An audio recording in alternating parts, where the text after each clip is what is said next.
ng mga responsibilidad na ito ang mga pribilehyo bilang isang pangulo. Kada buwan meron kang mahigit 80,000 pesos na sweldo. Lipat bahay ka na rin sa palasyo dahil ang Malacanang ang magiging bahay mo. Diretso kahit may traffic dahil number 1 ang plaka mo. May security ka pa. Plus, libre ang biyahe mo abroad. Okay ba? Kung sakaling hindi magagawa ng isang pangulo ang kanyang trabaho, handa naman ang vice-presidente na humalili o maging acting president. Kadalasan nabibigyan din siya ng trabaho bilang bahagi ng gabinete, tulad ng mga nagdaang vice president. Mahigit 60 to 70,000 pesos naman ang buwan ng sahod ng pangalawang pangulo. Parehong importante ang mga posisyong ito para sa tamang kombinasyon ng ating pag-asenso.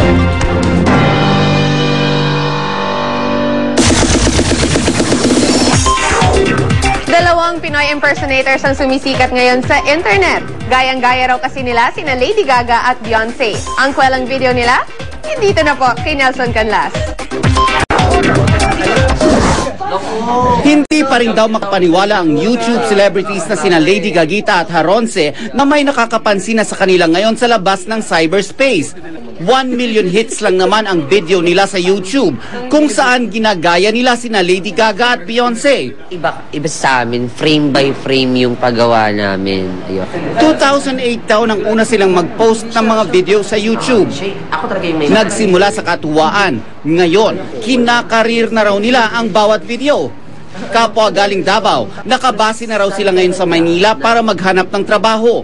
We're having a workshop and then we're planning to do the next videos na incoming paparazzi tsaka sa kanya. Why Don't You Love Me? Why Don't You Love Me ni Beyonce.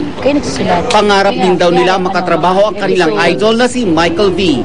Ginagaya talaga namin eh. Idol namin siya, super talented po siya. Talented kasi siya. Nelson Canlas updated sa Showbiz Happening. At yan ang ating Chika Minute for tonight. Ako si Luan B. Pia?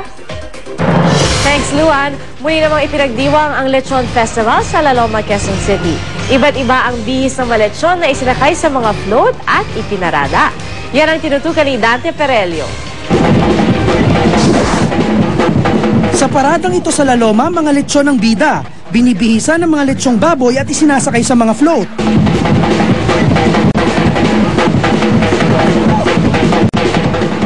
May hitsurang diva, bombero, race car driver, may nagpapandango sa ilaw at parang mula sa pelikulang Avatar.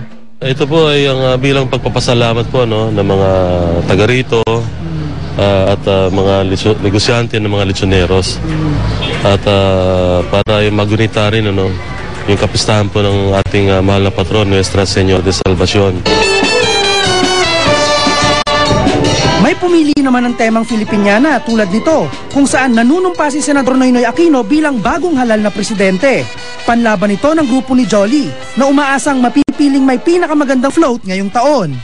Sana this year manalo kami kasi lahat naman nung effort ng mga bata ginagawa naman nila para gumanda yung float at saka para makapagbigay ng saya sa mga tao. Ipinagmamalaki ng mga taga-Laloma ang kanilang produktong lechon na anilay primera klase at dekalidad. Bukod daw kasi sa masarap ito dahil sa mga sikretong ingredient, siguradong malinis rin daw ito.